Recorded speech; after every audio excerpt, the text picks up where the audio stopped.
Umingay ang social media matapos kumalat ang isang video ni Sara Geronimo kung saan tila pabirong hinihikayat niya ang publiko na iboto siya sa susunod na eleksyon.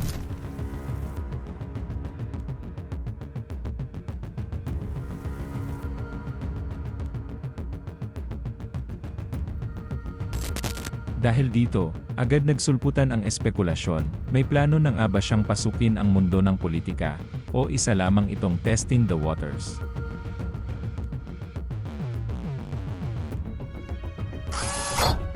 Mas lalo pang uminit ang usapan ng may mga netizen na nagbigay ng malisyosong interpretasyon, na baka umano ay isang subtle na paraan ito ng pag-endorso sa kanyang katukayo na si Vice President Sara Duterte para sa 2028 presidential elections.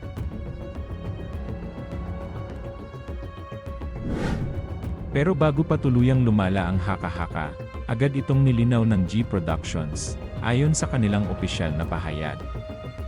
Ang naturang video ay kuha lamang mula sa isang live event kung saan bahagi ng closing spiel ni Sara ang pabirong linya na iboto siya sa susunod na halalan.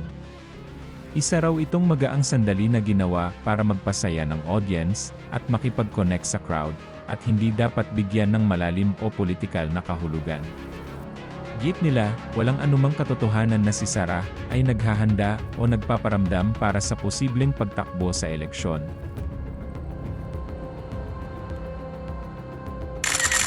Dagdag pa ng kampo, nakita nila kung paano mabilis kumalat ang ilang video clips na tila nagbibigay ng maling impresyon na may politikal na intensyon ang popstar royalty. Ngunit nilinaw nila na ang buong konteksto ng pangyayari ay isang simpleng biro lamang sa entablado, isang spontaneous moment na layuning magpasaya at magpatawa. Wala raw itong koneksyon sa anumang planong pagpasok sa politika o pag-endorso sa kahit sinong kandidato.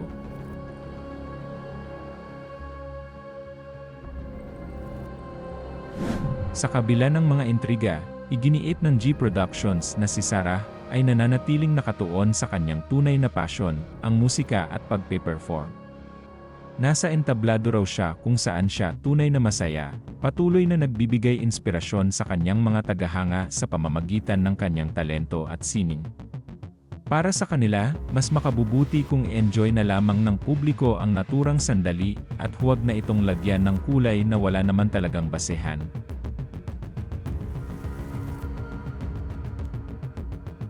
Sa huli, isang simpleng biro ang naging malaking usapan. Patunay kung gaano kalakas ang impluwensya ni Sara Geronimo sa publiko.